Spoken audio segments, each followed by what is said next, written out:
Amigos de Un Café por el Perú, tengan todos ustedes muy buenas noches. Bienvenidos a esta edición más donde Vemax Televisión viene de alguna manera tratando de que los candidatos, tanto presidenciales como candidatos al Senado y a la Cámara de Diputados, tengan la oportunidad de exponer sus planes de gobierno y la población, naturalmente, conocerlos y luego, el 12 de abril, emitir un voto responsable.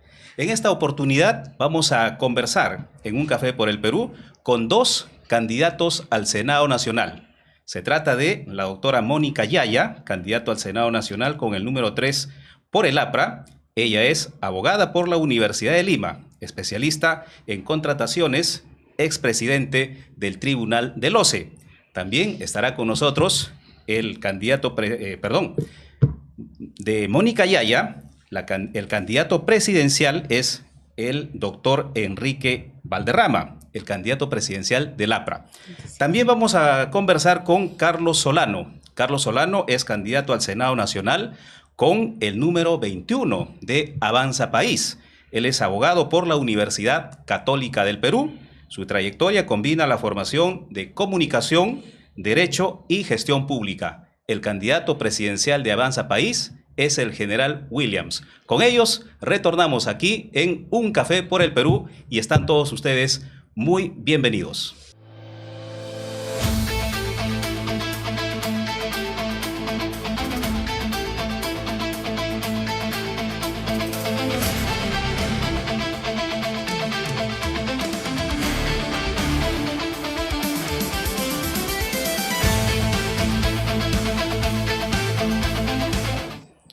Y bien, como hemos anunciado, ya está en nuestros estudios en Vemax Televisión y en Un Café por el Perú los candidatos al Senado. Vamos a darle en primera instancia, vamos a empezar por las damas.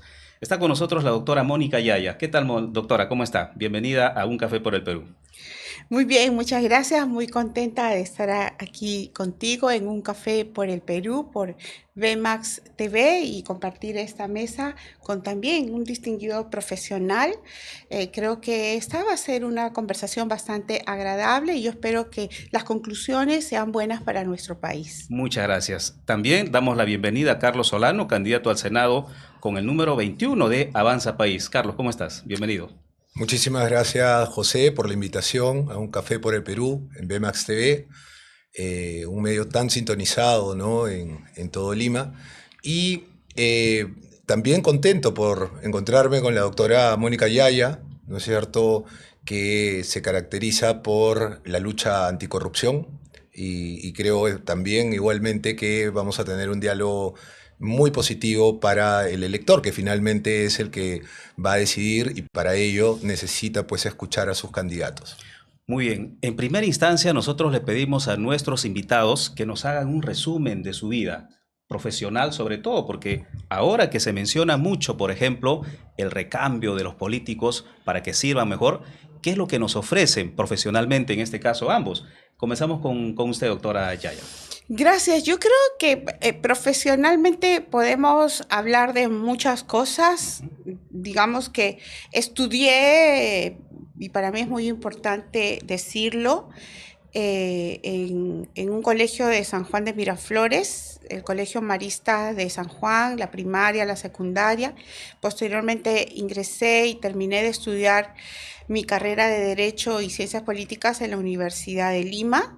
Hice una maestría que todavía está con el grado por sustentar en la Universidad Católica, que es una universidad a la que le tengo mucho cariño, y estudié también en la Universidad de Bolonia, una especialización para juristas de empresas, así se llama, ¿no? El curso traduciéndolo al castellano.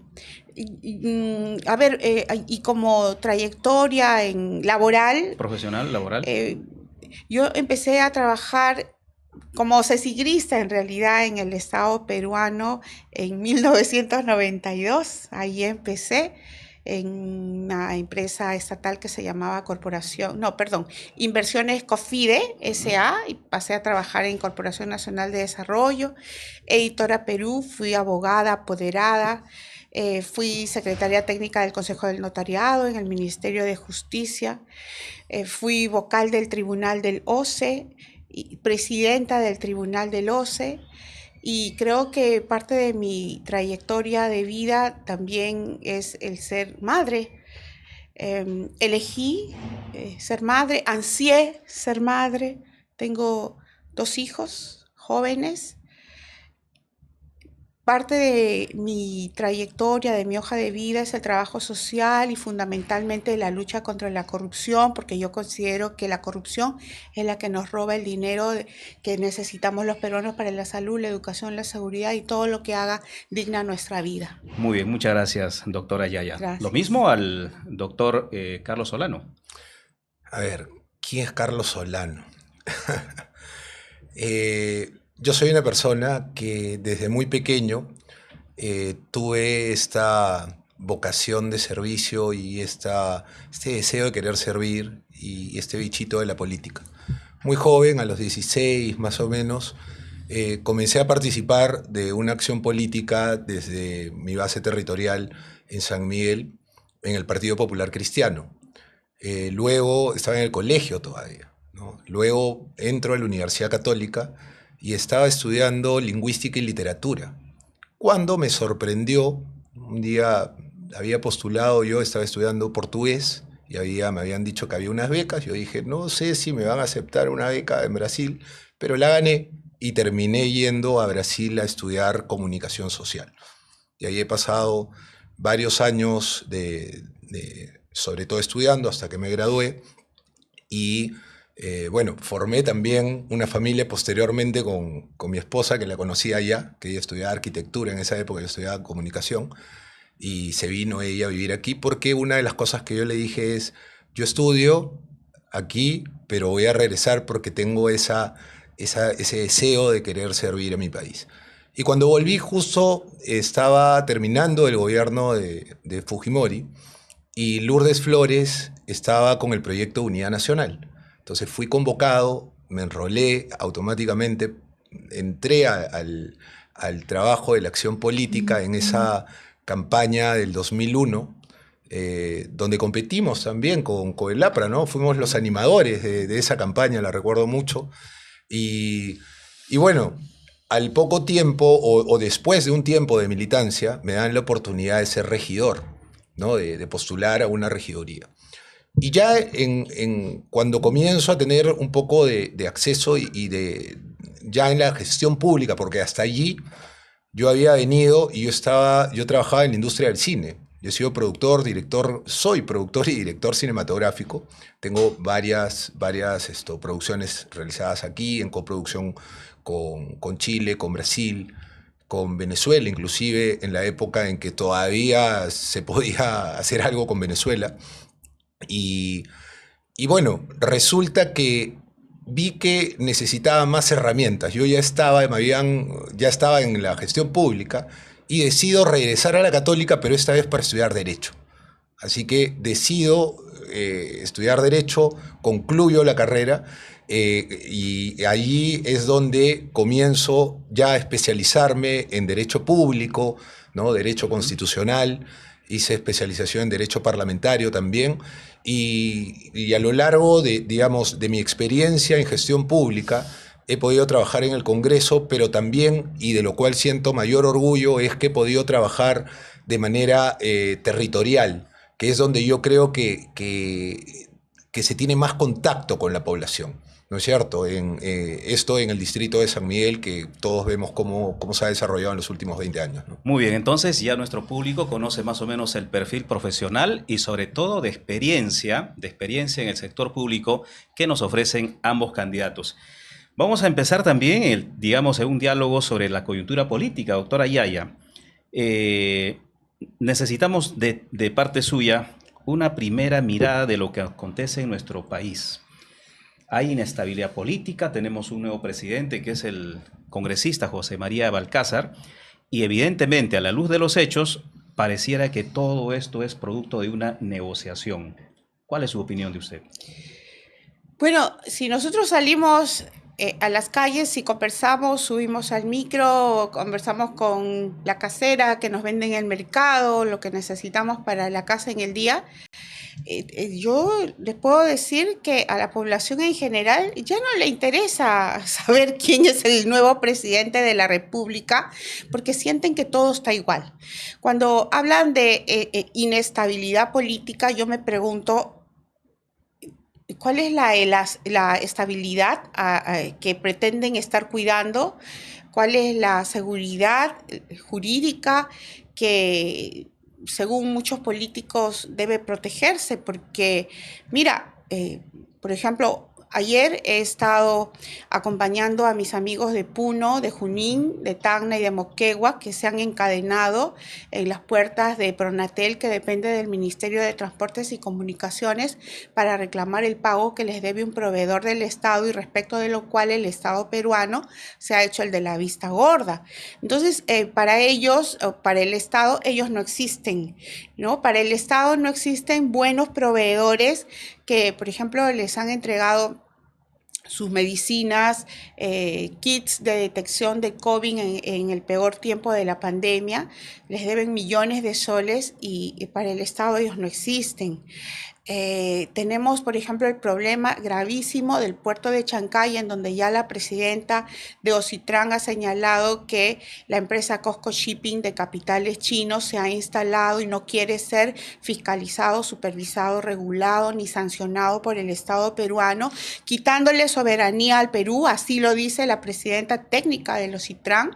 Tenemos el caso de la firma de adendas en Matarani, adendas adelantadas por contratos que todavía culminaban en el 2029, pero que ya fueron firmados por adelantado. Igual podemos hablar de los contratos que no vencen hasta el 2033, pero que cuyas adendas ya están siendo firmadas con Calia y TGP. Entonces, ¿dónde está la estabilidad jurídica? ¿Dónde está el respeto al derecho? ¿Dónde está el respeto a la dignidad y a la soberanía de los peruanos? Cuando los políticos nos hablan de estabilidad para proteger a su presidente corrupto de turno, simplemente están hablando de la estabilidad de sus negocios. Porque los peruanos, en realidad, no sentimos que tengamos estabilidad ni seguridad jurídica en el país. Lo mismo, doctor Solano. A ver, respecto de este tema, yo quisiera puntualizar dos cosas, ¿no? En primer lugar, yo considero que lo que estamos viviendo en este momento es nos están dando con este gabinete ministerial un placebo, ¿no? Nos están dando y nos están adormeciendo con ese placebo en realidad. Porque todo lo que se está tratando de transmitir es que todo va a seguir igual, que no se preocupen, y yo coincido con Mónica en el sentido de que estamos pues en piloto automático, no hay nada por lo cual enorgullecernos en este momento, pero algunos intereses quieren que se mantengan las cosas como están, mejor dicho, y no quieren que nada cambie. Pero el peligro, ¿dónde está, José? El peligro está en que, más allá, yo soy una persona de derecha moderna, que piensa que todos los espectros políticos tienen que tener una participación en política. Pero ¿cuál es el límite? ¿Cuál es el problema? Que hay cierta izquierda que es hegemónica y que llega al poder para quedarse. Y el gran problema es que detrás de este presidente títere que tenemos actualmente hay un poder real. Y es un poder que es caracterizado o personificado por el señor Cerrón.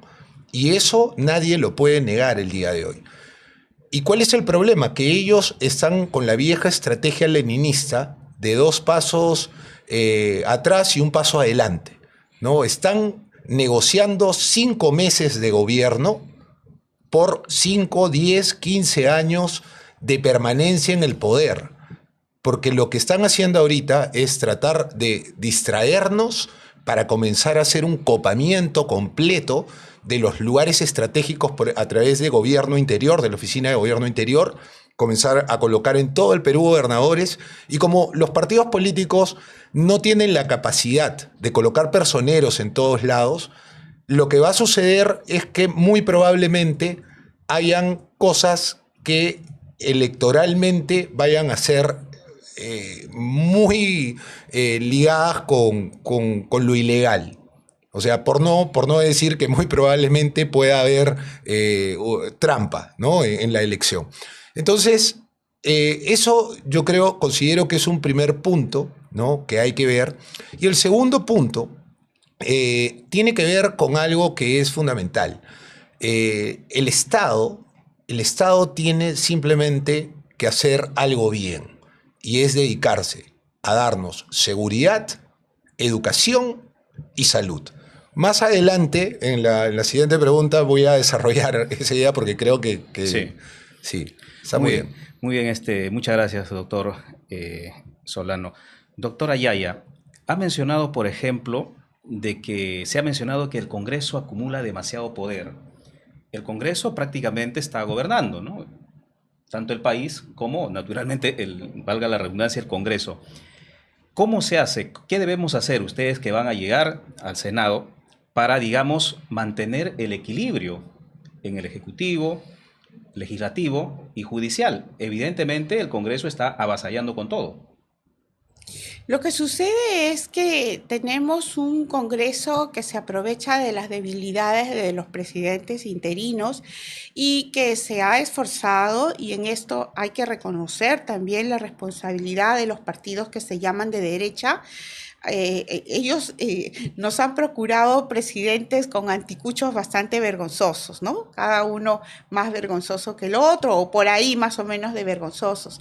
Porque yo creo que de todos modos es necesario reconocer algunas responsabilidades. Por ejemplo, yo tengo claro que la izquierda radical fue, desde mi punto de vista, la responsable de, en su oportunidad, el abuso del poder de la pareja presidencial de Ollanta-Humala, Nadine Heredia y el Club de la Construcción, del abuso de la posición que tenía el señor Vizcarra y sus gravísimos actos de corrupción, pero creo que también en este caso los partidos que se llaman de derecha, como Renovación Popular, Fuerza Popular, Avanza País, creo que han tenido participación en la elección de este presidente.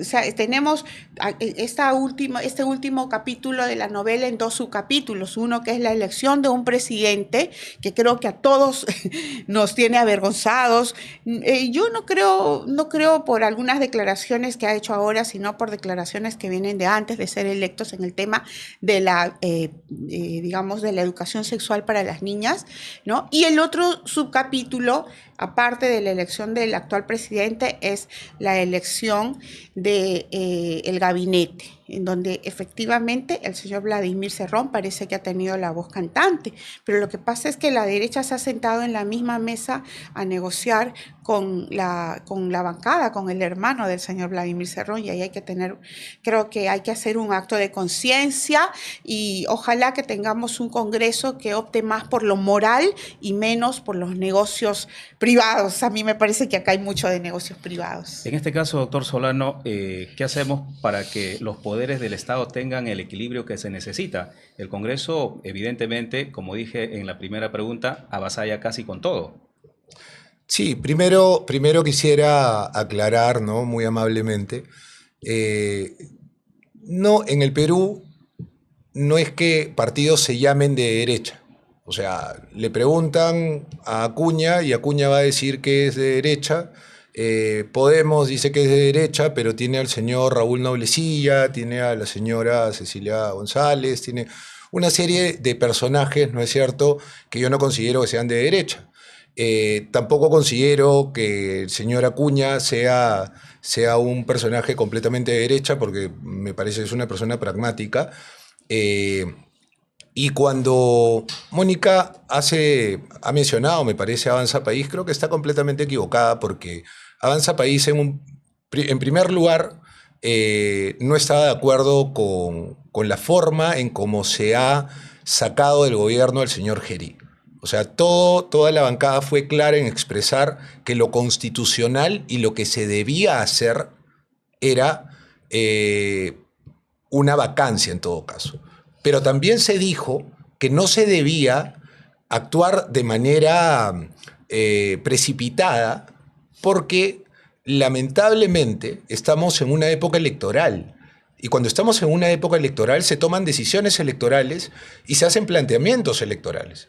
O sea, yo estoy seguro que si hubiéramos estado en otra situación, de repente las decisiones y esa vehemencia con la cual actuó la señora Norma Yarro y esa vehemencia del señor López Aliaga para sacar a Gerí, en un contexto no electoral, yo creo que no hubiera sido tal, ¿no? Y al mismo tiempo, esa posición del fujimorismo, ¿no es cierto?, donde ahora se sabe, han habido como 5 votos que votaron por el señor Balcázar, tampoco se hubiera dado si no hubiéramos estado en un periodo electoral. Entonces, lo que yo creo que ha ocurrido es una irresponsabilidad completa, porque reitero, el peligro mayor está en estas posiciones hegemónicas de partidos que no solamente en el Perú, o sea, la izquierda, hay una izquierda democrática, eso es verdad, pero hay una izquierda que no cree en la democracia, como dijo el señor Bermejo, ¿no? Las estupideces o las pelotudeces democráticas. Y ellos creen en esa cuestión. Entonces hoy día nosotros, como tú bien dices, tenemos que luchar por esta división de poderes. Ahora, si tú me preguntas, yo tengo ya desde hace algún tiempo y tengo algún tipo de producción académica también al respecto, yo considero que deberíamos estar ya en un debate reflexivo sobre la posibilidad de migrar, ¿no es cierto?, a un sistema parlamentarista. ¿Para qué? Para transparentar completamente, porque las coaliciones de gobierno no son malas en el mundo. Dan mucho beneficio en Europa. Lo que sucede es cuando tú haces una coalición de gobierno debajo de la mesa. Cuando tú tiras la piedra y escondes la mano. Cuando tú haces eso por intereses partidarios o por intereses personales. Ahora, ¿qué nos otorgaría, por ejemplo, un sistema parlamentario? Nos entregaría un mayor equilibrio de poderes, porque, por ejemplo, si quieres sacar a un gobernante, si quieres sacar a un presidente, habría la muerte cruzada, ¿no es cierto? Irían a elecciones nuevamente y tal. Y habría una serie de beneficios, ¿no es cierto?, que en el sistema presidencialista hoy día no tenemos, más bien se han ido desgastando poco a poco. Y solamente para terminar, y para redondear la reflexión, ¿por qué es que nosotros tenemos un sistema presidencialista? Hemos copiado, como siempre, de Estados Unidos, y hemos copiado mal, porque en Estados Unidos ese bipartidismo no permitía un sistema parlamentarista, porque ¿cómo formo gobierno yo conmigo mismo? O sea, solamente hay 2 partidos. En cambio, aquí toda la vida sí ha habido una cantidad, ¿no es cierto?, de partidos políticos y ahora más todavía, que nos permitirían migrar al sistema parlamentario. Muy bien. Amigos de Un Café por el Perú, aquí en VMAX Televisión estamos conversando con 2 candidatos al Senado Nacional. Carlos Solano de Avanza País y Mónica Yaya del Partido Aprista. Nos vamos a una primera pausa y volvemos con más.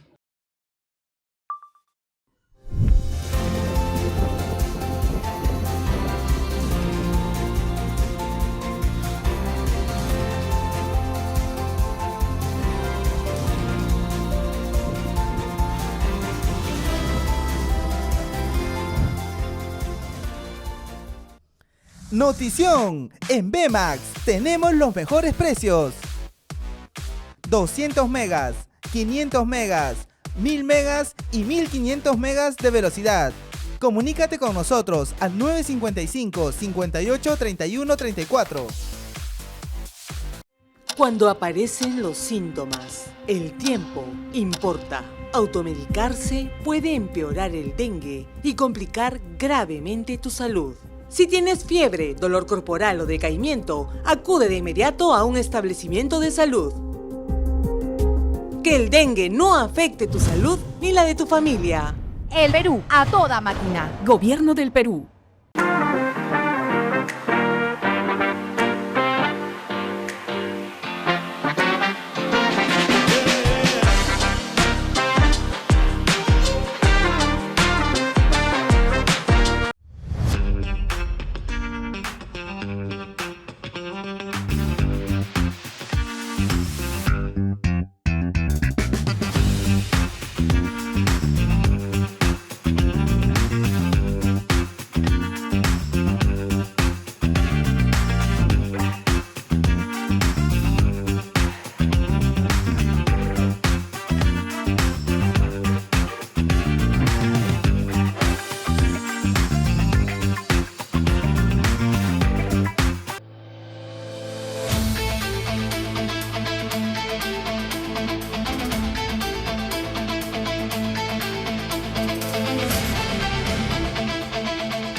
Y bien amigos, estamos de regreso aquí en Un Café por el Perú, por VMAX Televisión. Un saludo muy cordial a todos nuestros televidentes que nos ven a través del cable.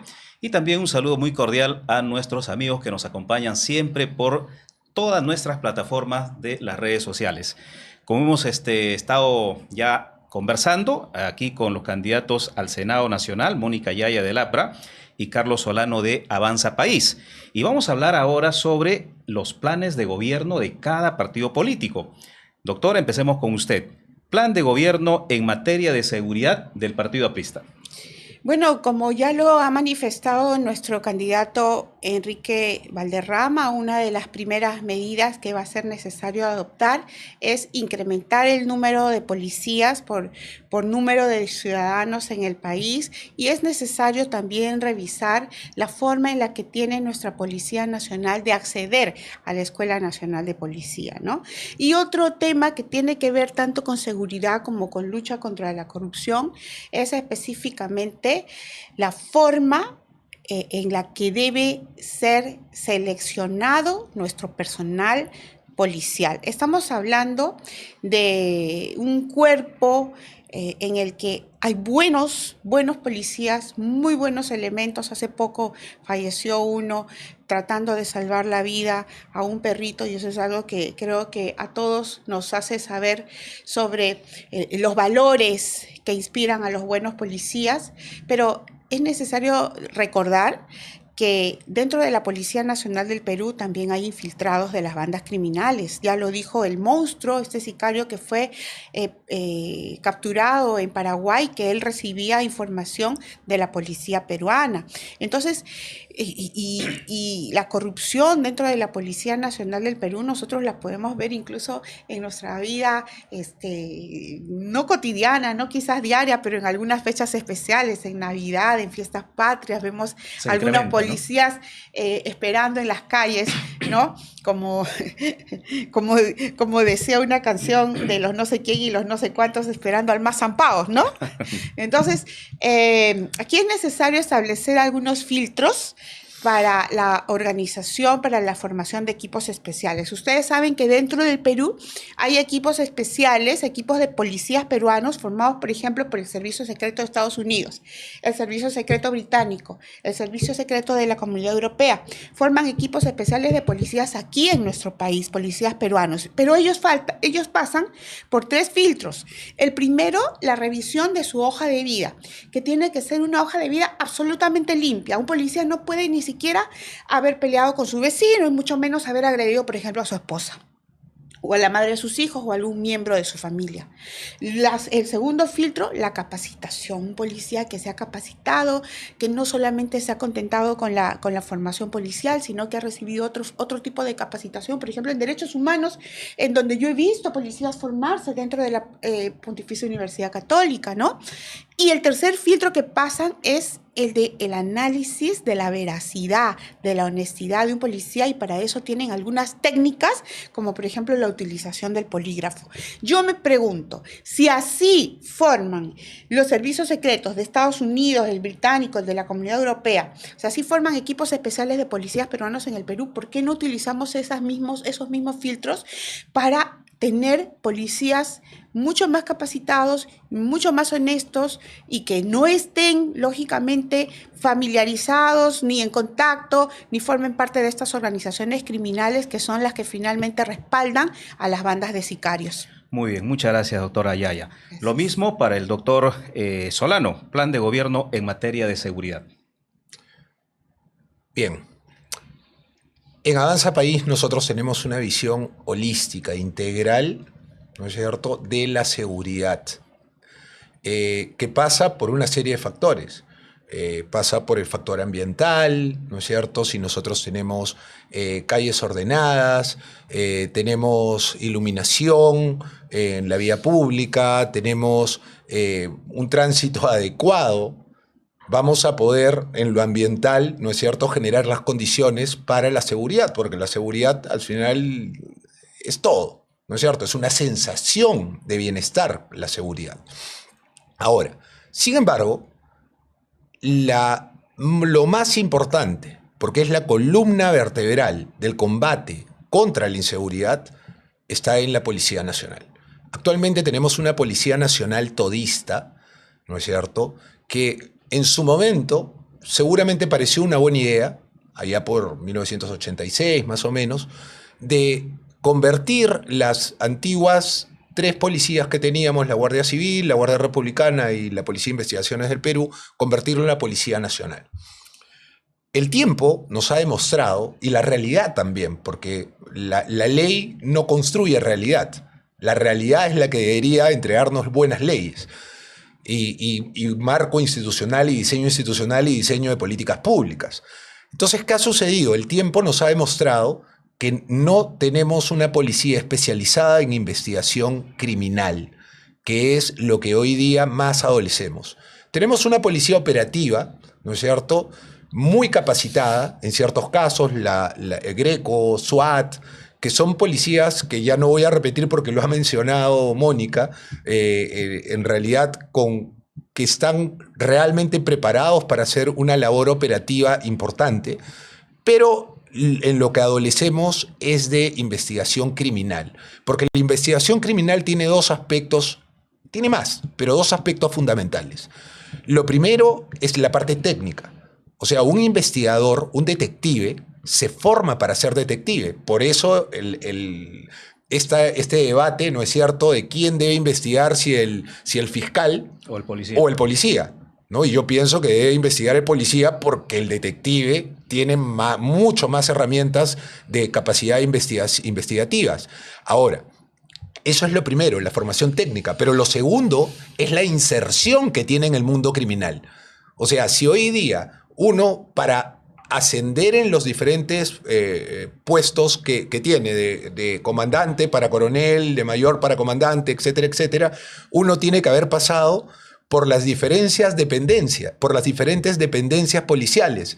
Entonces, se pierde la especialización porque necesitamos detectives que comiencen desde la escuela siendo detectives y que lleguen a generales siendo detectives, como grandes detectives que tenemos como el general Hernani y otros más. Hernani, por cierto, es la persona que encabeza nuestro plan de gobierno en materia de seguridad. Entonces, ¿qué es lo que nosotros en concreto estamos proponiendo para la policía? Hacer una Guardia Nacional donde esté toda la policía operativa, las comisarías, la parte administrativa y todo lo demás, y hacer una policía de investigación criminal. Y la policía de investigación criminal al estilo del FBI, ¿no es cierto?, donde vayamos a tener no solamente personas que vayan a una escuela para capacitarse en algo, digamos, en investigación criminal, sino que también profesionales, ¿no es cierto?, como ocurre en el FBI o como ocurre en Brasil, la Policía Federal, la Policía Civil, pueda con una carrera ingresar para ver solamente en un año los aspectos policiales, ¿no es cierto?, los aspectos de investigación, pero ya viene con una carrera previa.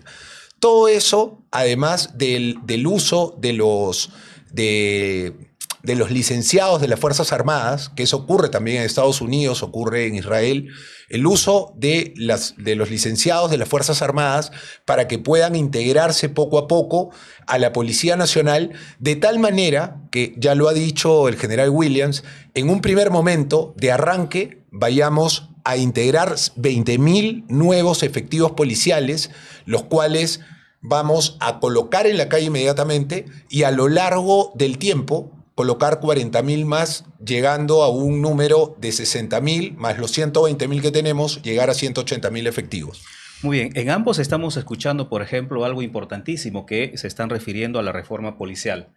¿Cómo hacemos para reformar a la policía? Algunos, digamos, candidatos a diputados y senadores están yéndose a lo extremo. Quieren abolir a la policía. ¿Qué significa abolir? Desaparecerlos. Entonces, ¿cómo hacemos para que la población sienta de que esta reforma sea concreta y sea real? Doctora Yaya. Como lo había dicho al inicio, nosotros tenemos que ver toda la trayectoria de una persona antes y después de ser policía, ¿no?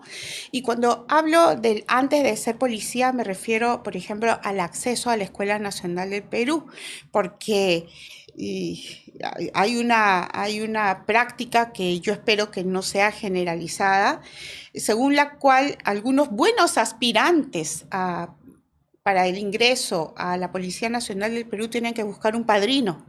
Un padrino que les asegure el puesto dentro de la Escuela Nacional del Perú. Sí, eso es un secreto a voces. Exacto, ¿no? Entonces, yo creo que el acto de corrupción dentro de la Policía Nacional del Perú empieza allí y la mala selección de nuestros futuros policías empieza por allí.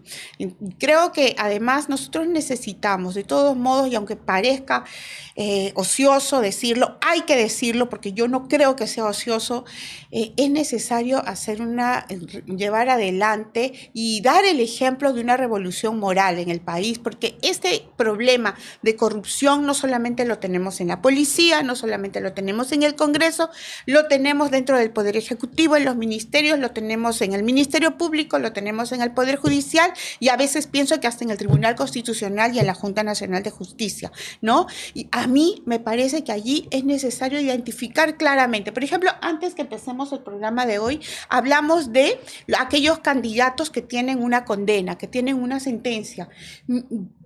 Bueno, la Constitución dice que todos tienen derecho a elegir y ser elegidos y una vez que hayan cumplido con su condena están rehabilitados, pero yo creo que hay personas que moralmente no están preparadas para ejercer un cargo tan importante y tan reflexivo como, por ejemplo, el de integrar la Cámara de Senadores si están sentenciados. Entonces, no todo está escrito en las leyes, la moral no está escrita en las leyes y es por eso que yo pienso que debemos llevar adelante y hay que ser valientes, constantes y tener fe también en una revolución moral. Allí empieza la lucha contra la corrupción. Doctor Solano, sobre el tema de la reforma policial, le exigimos muchísimo a la policía, pero ¿el Estado le da las herramientas para que cumplan sus funciones como se debe? ¿O es que el Estado tiene también la responsabilidad en abandonar logísticamente a los policías? Precisamente, la pregunta que mejor dicho, abordar el tema de la seguridad es amplísimo. Aquí solamente hemos hablado de la punta del iceberg, que es el tema policial. Pero el tema policial, asimismo, es sumamente amplio. Lo primero, hemos hablado de la reorganización y cómo deberíamos tener policía especializada. Pero otro punto, que era precisamente el que se me quedó en el tintero en la pregunta, en la respuesta anterior, es que tenemos que entrenar a esa policía, tenemos que dotarla de herramientas, pero muchas veces, José, las herramientas que necesita la policía no las vamos a encontrar solamente en el ámbito policial. Y aquí yo quiero comentarte algo que yo quiero promover. Tú sabes que el Senado no es quien promueve las leyes, sino finalmente va a ser quien las rechace o las ratifique.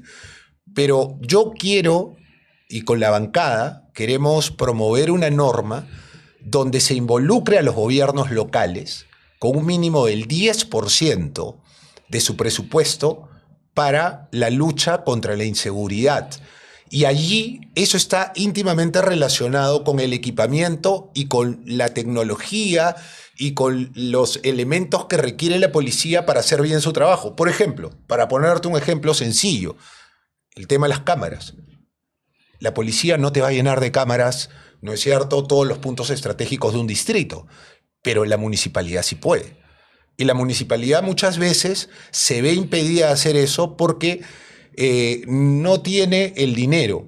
Pero si realmente nosotros llevamos a tener una ley que les permita gastar el 10%, y no solo que les permita, sino que sea obligatorio gastar el 10% en temas de seguridad ciudadana, digamos, complementaria, iluminación, ¿no? La iluminación, hoy día las empresas eléctricas les cobran a las municipalidades para colocar la luz LED, que es una locura, ¿no es cierto? Porque si está ahí la luz LED, simplemente debería, esta empresa Plus debería de cambiar sodio por LED y tal. Les cobra. Ya, bueno, mientras estén cobrando eso, la municipalidad debería de incluir en su presupuesto de seguridad eso y deberían permitírselo.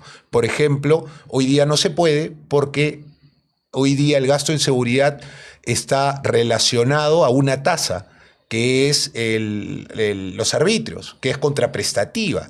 Si hoy día se utiliza ese dinero, ¿no es cierto?, para que es de seguridad, de manera indirecta, pero es de seguridad, se utiliza para comprar o para iluminar mejor o para comprar más cámaras, inmediatamente viene la Contraloría y dicen, señor, usted está malversando, está haciendo esto y está haciendo lo otro.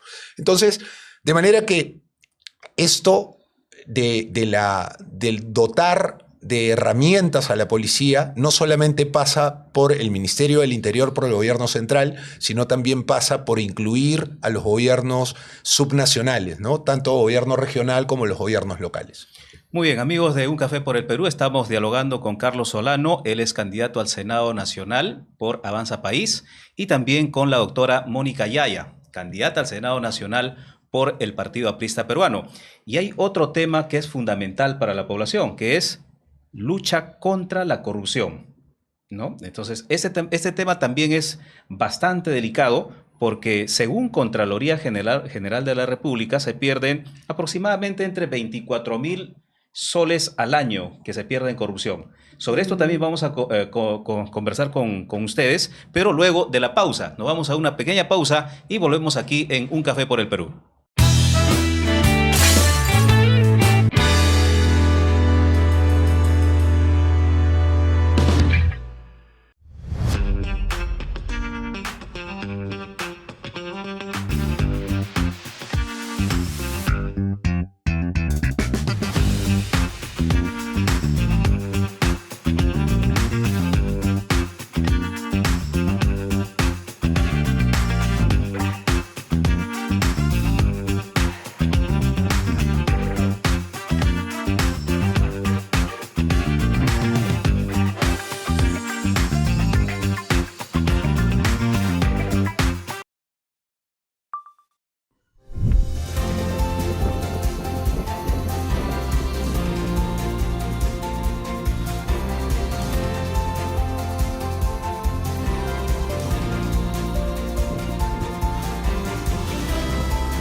Notición, en Bemax tenemos los mejores precios.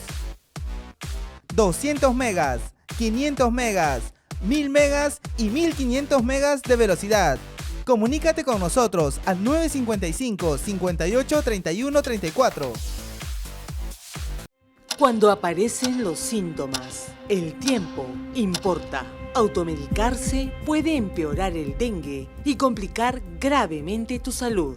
Si tienes fiebre, dolor corporal o decaimiento, acude de inmediato a un establecimiento de salud. Que el dengue no afecte tu salud ni la de tu familia. El Perú, a toda máquina. Gobierno del Perú.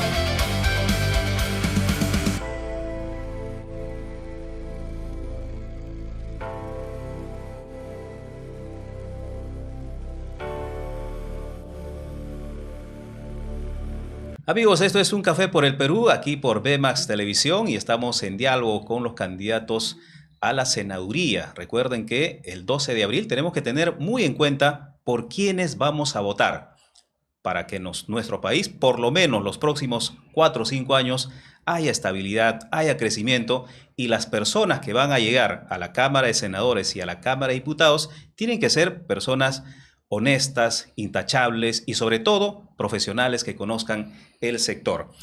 Y nosotros justamente estamos conversando con 2 de los candidatos a la senaduría y esta vez vamos a conversar sobre la lucha contra la corrupción. Vamos a empezar ahora por Carlos Solano.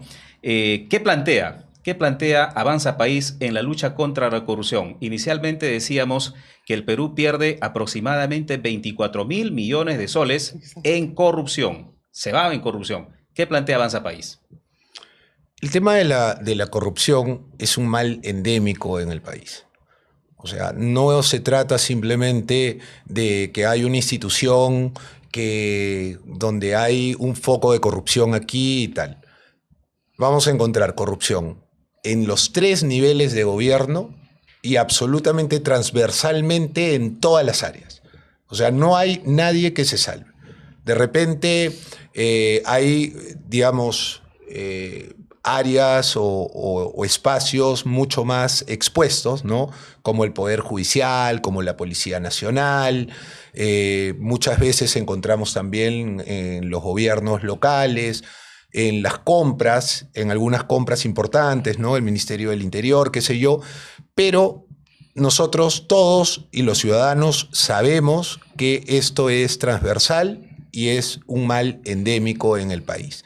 ¿Qué es lo que nosotros consideramos que es el origen o uno de los orígenes, uno de los digamos, de las semillas para que eso ocurra? Y es que no existe meritocracia en el Perú.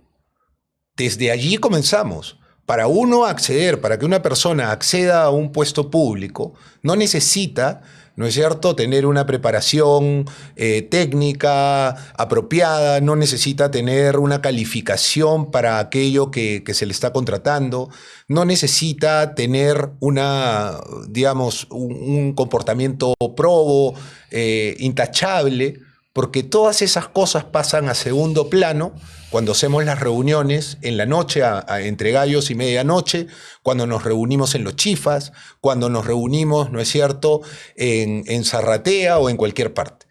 Y eso estamos cansados de saber. Entonces, ¿qué es lo que propone Avanza País? Que el país tenga, ¿no es cierto?, o mejor dicho, el aparato público en su conjunto tenga una carrera pública adecuada. A través de concursos, a través de academias, por ejemplo, debería haber una academia real, no como la antigua academia de la magistratura, ¿no es cierto?, que no es es un cenecape en lugar de academia. Deberíamos tener academias tipo la academia diplomática, donde uno, después de la universidad, ingresa, ¿no es cierto?, y hace una carrera. Hace una carrera donde yo voy a ser primero juez juez especializado, después voy a ser juez superior y luego finalmente al final de la carrera voy a ser juez supremo, ¿no? Y acabar con los jueces supernumerarios y acabar con los nombramientos de los provisionales y acabar absolutamente con todo lo que signifique, ¿no es cierto?, señalamiento a dedo de cargos tan estratégicos como en el caso que hemos puesto, por ejemplo, del Poder Judicial. Muy bien, doctora Yaya, en la misma perspectiva, ¿cómo hacemos para evitar que el Estado pierda esos 24.000 millones de soles que ha mencionado la propia Contraloría General? ¿Se lo roban? Se roban, mira, 24.000 millones de soles al año son aproximadamente 68 millones de soles diarios. 68 millones de soles diarios. Más de la mitad de lo que cuesta construir e implementar un hospital de urgencias como el Hospital de Villa El Salvador, ¿no? Claro, el presupuesto inicial era de 108 millones de soles y terminó costando 255 millones de soles y eso yo creo que fue por culpa de la corrupción. Y sin embargo, cuando nosotros vamos a buscar una camilla, cuando necesitamos medicinas de los hospitales, no hay. No hay tomógrafos, no hay ningún tipo de equipos, a pesar de todo el dinero que se gasta. ¿Por qué? Porque el dinero se va a los bolsillos de los corruptos. 60 millones de soles cada día se gastan por corrupción, se pierden por corrupción, y por eso que yo considero que cuando uno descubre un corrupto, no importa cuánto tiempo le falte para terminar su contrato, tiene que irse. ¿Ok? Ahora, pienso también que como yo les digo a las personas que me preguntan sobre contrataciones del Estado, ¿qué haría usted para mejorar la ley de contrataciones del Estado para que ya no haya actos de corrupción? Mira, aunque tengamos la mejor ley de contrataciones del Estado, la mejor constitución del mundo, el mejor programa de gobierno del mundo, no va a funcionar si nosotros seguimos manteniendo a los corruptos dentro del poder, ¿no? Y una forma de luchar contra la corrupción es retornar algo que lamentablemente sí hicieron esas normas llamadas leyes pro crimen. Y hay que retornar, por ejemplo, el tema de la corrupción a la clasificación de las organizaciones criminales que han sido eliminadas, ¿no? En las organizaciones criminales ya no están las comisiones de los actos de corrupción. A ver, y en un ejemplo que acaba de poner nuestro amigo Carlos, discúlpame, discúlpame, en el ejemplo que acaba de poner Carlos, ¿no? Mira, el tema de las señoritas que fueron contratadas en Palacio de la República, ¿ok? Para que esas señoritas sean contratadas sin méritos aparentemente, no solamente hizo falta una persona influyente como un presidente de la República, ni la participación solamente de la señorita. Hubo también un jefe de logística, un jefe de recursos humanos, incluso alguien que permitió que esa señorita, alguien de seguridad que permitió que esas señoritas se queden fuera del horario laboral. Participan personas, y no solamente en Palacio de la República, sino en muchas instituciones del Estado, participan el jefe, el gerente de administración, el jefe de recursos humanos, el jefe de logística, e incluyen dentro del aparato estatal a personas que no tienen los méritos para llevar adelante, para ejercer bien una función pública. Entonces hablamos de organizaciones que se crean para cometer actos de corrupción y que terminan poniendo en la esquina a quien quiere ser un funcionario honesto. Entonces yo creo que hay que retomar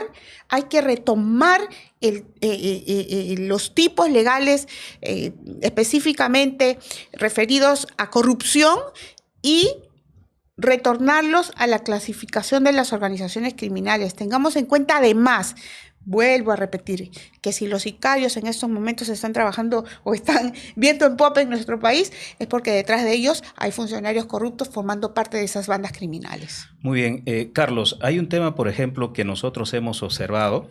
Bueno, en el tema, por ejemplo, de los presidentes, tenemos presidentes presos, ¿no? Tenemos 4 o 5 presidentes presos. Kuczynski está todavía, digamos, en proceso también. Pero no vemos a funcionarios públicos de peso que puren condena por, digamos, actos de corrupción. ¿Crees que las leyes son benignas? ¿Hay un descuido por parte del Ministerio Público, por parte del Poder Judicial? ¿Debería haber cadena perpetua por aquellos funcionarios que le roben al Estado?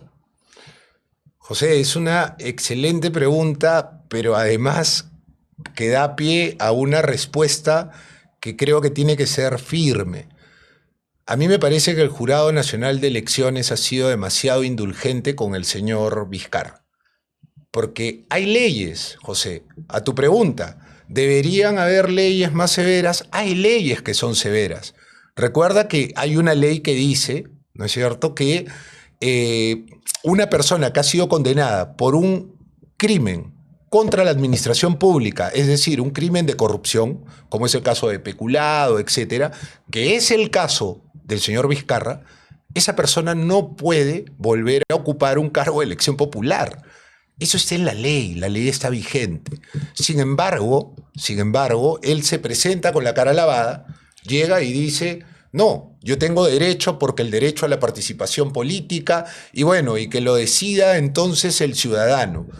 Ese mismo ciudadano que cuando se hizo la ley reclamaba justamente para que al corrupto se le diera una muerte civil, permanente.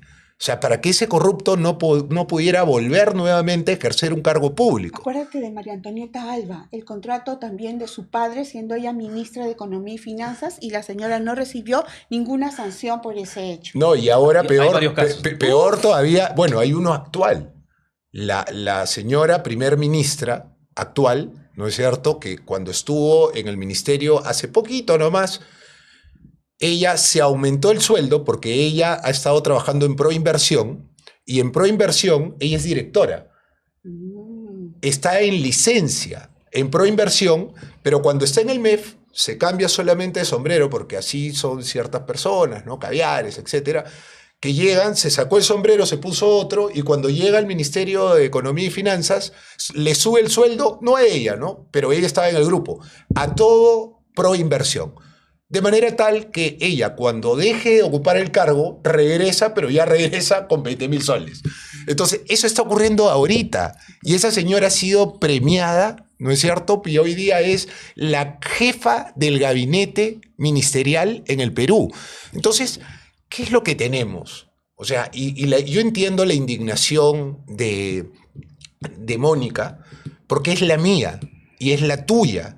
Y es la indignación de cada ciudadano peruano de bien que ve que paga sus impuestos y que ve que esa plata, por lo menos el 10%, ahora hablan que es más, 15% del presupuesto público se va en delincuentes.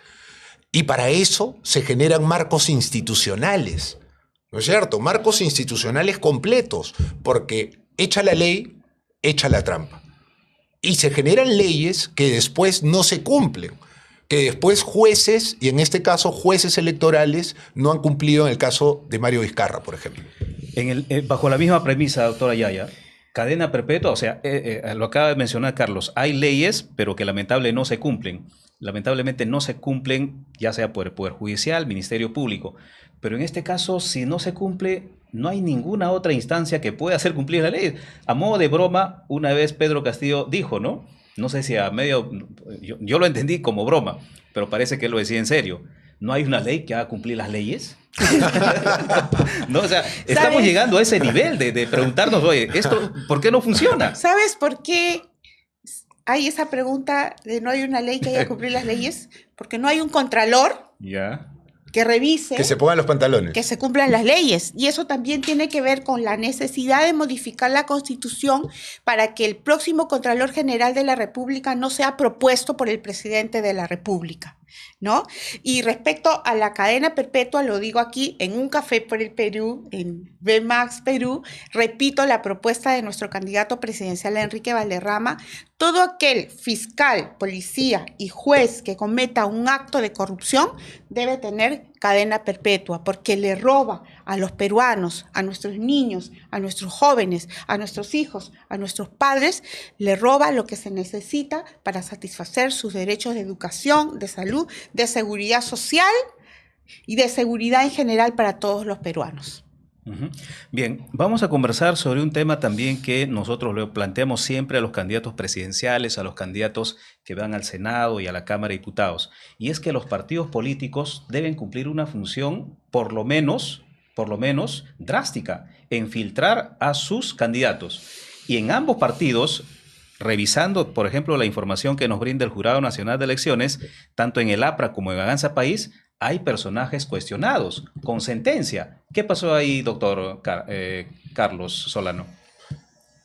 Bueno, te puede parecer de repente que quiero evadir la pregunta, pero no tengo conocimiento que haya habido algún caso, ¿no es cierto?, que dé mérito a la exclusión. Entonces, por lo tanto, si tienen sentencias, y entiendo que se puede tener sentencias civiles, ¿no? De repente es una sentencia civil, pero... Hay penales.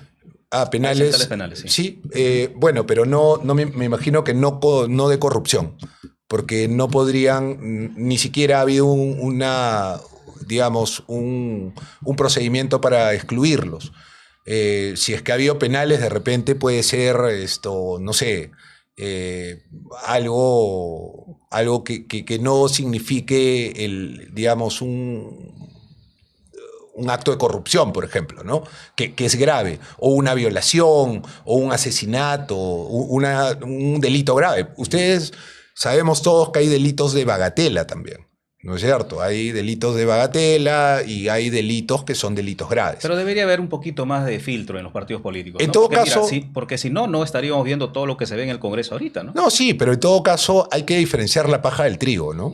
Ahora, yo te digo una cosa. Hace poco, ¿no? Y acá quiero puntualizar algo, ¿no? Hace poco, el general Williams fue indiciado, es decir, comenzó a ser investigado y se abrió un procedimiento para excluirlo de la candidatura presidencial porque tenía supuestamente una sentencia, que era la sentencia de Chavín de Huántar. Entonces, que era una locura, porque ahí fueron todos absueltos, pero el Poder Judicial, la Corte Superior de Lima, elevó, ¿no es cierto?, esto al Jurado Nacional de Elecciones a través del Jurado Especial Lima Centro, y a partir de allí se abrió un procedimiento que, bueno, ahora ya acabó, hace 6 días ha terminado, pero fíjate cuánto tiempo, recién hace 6 días la candidatura de José Williams está, digamos, oleada y sacramentada. Y esa sentencia, por ejemplo, es una sentencia completamente inexistente porque lo absolvieron, prácticamente se archivó eso, ¿no? Muy bien. Sobre el mismo tema, doctora, en el APRA hay 11 candidatos. 19 candidatos con problemas. Con cuya candidatura yo no estoy de acuerdo. No estoy de acuerdo. Efectivamente existe un derecho constitucional a elegir y ser elegido. También quienes han cumplido con su condena tienen derecho a ser considerados rehabilitados. Pero yo personalmente no estoy de acuerdo y yo llamaría a esos candidatos que tienen una condena que renuncien a la candidatura porque le hacen mal a su partido y le hacen mal al país. Nuestro país en estos momentos está en un tema no solamente de crisis por altos niveles de corrupción, pérdidas económicas concretas por el nivel de corrupción, sino que también yo creo que estamos sobre todo en un momento en el que hay una gravísima crisis moral y yo llamo a esos candidatos que tienen una condena a renunciar a sus candidaturas porque le hacen daño no solamente en imagen, sino que hacen mucho daño moral al país y a sus partidos políticos. Y también hago el mismo llamado a esos candidatos que fueron blindados dentro del Congreso de la República, congresistas que evidentemente cometieron actos de corrupción, por ejemplo, teniendo relaciones sentimentales con su asistente, con su secretaria, contratando a una pareja sentimental para que sea su asistente o haciendo que su asistente sea su pareja sentimental, quizás allí luego de algún acto de acoso sexual, no se sabe, pero hay congresistas así como los mochasueldos, por ejemplo, que han sido blindados en la Comisión de Ética y en la Comisión de Constitución. Yo creo que ellos, aunque no tengan una condena, no deberían participar, pero como seguramente les falta, no tienen vergüenza, van a seguir en sus candidaturas y es por eso que ahí yo llamo a la población a no votar por los candidatos que tienen algún tipo de condena o que, habiéndose conocido sus actos de corrupción en el Congreso de la República, han sido blindados por el mismo Congreso. Y en algunos casos quieren volver a repetir el plato tanto en la Cámara de Diputados y en la Cámara de Senadores. Para concluir el programa, un minutito para que des una opinión sobre tu contendora. En este caso, sobre tu contendora no, sobre el candidato presidencial del APRA. ¿Qué piensas de Enrique Valderrama? Bueno, antes de hablar sobre Enrique Valderrama, debo decir que yo tengo un respeto, una consideración muy especial por el Partido del Pueblo, por el Partido Aprista Peruano. Creo que es un ejemplo de lo que es hacer política en el Perú, de lo que es desarrollar política de verdad, ¿no? Política con P mayúscula. Y en ese sentido, yo creo que Quique Valderrama es todavía una persona en formación, ¿no? Formada, pero en formación para el cargo que le ha tocado ocupar en esta oportunidad. Creo que no está al nivel de un Alan García, ni de otras personas que han tenido, que les ha tocado, digamos, defender a los colores de la estrella, ¿no es cierto?, en otras oportunidades. Sin embargo, veo que él es un político con futuro y ojalá, y lo digo sinceramente, ojalá que puedan ser parte del próximo Parlamento, ¿no?, que puedan pasar esta valla que es absolutamente absurda con esta fragmentación de partidos políticos que existe y la complejidad del voto, pero ojalá y que puedan tener una participación en los próximos 5 años porque va a ser necesario el concurso del Partido Aprista. Lo mismo para usted, doctora Mónica Yaya. ¿Qué opina del candidato presidencial de Avanza País, José Williams? Primero decir de todos modos que yo creo que las comparaciones siempre son odiosas. Hay quienes dicen que Enrique Valderrama se parece mucho a Alan García y hay quienes dicen ahora que no se parece a Alan García. Yo creo que a Alan García hay que dejarlo descansar en paz, cada quien tiene su personalidad y Enrique Valderrama yo creo, para mí es una persona admirable porque tiene una sólida formación primero personal, porque para ejercer un cargo público primero hay que ser una gran persona. Enrique Valderrama fue un chico que creció con sus abuelos, con los valores de sus abuelos, un buen alumno, un buen hijo, un buen nieto, un buen amigo y además es una persona que no tiene ningún tipo de anticuchos, no vive de los recursos del Estado, siempre ha vivido de su propio trabajo y de su propio esfuerzo y le ha costado muchísimo. Y respecto al respetable candidato presidencial, el señor José Williams, respetable también por haber integrado este grupo llamado el grupo Chavín de Huántar. Yo creo que hay algo que tiene que explicar y es por qué votó a favor de las normas, de una norma que yo sí creo que con justicia se llama procrimen. ¿Por qué votó a favor de esa norma que excluyó los actos de corrupción de la clasificación de las organizaciones criminales, ¿no? La corrupción yo creo que es el mal transversal, el que hace daño en la salud, educación, seguridad, pensiones, todo en el país.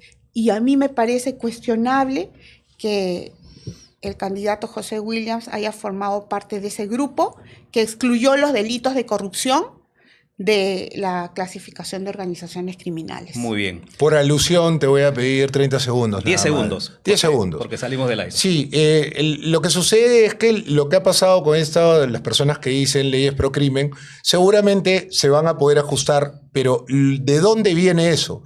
Eso ha sido un ajuste al mismo tiempo de leyes que se crearon exclusivamente para judicializar la política, para criminalizar la política.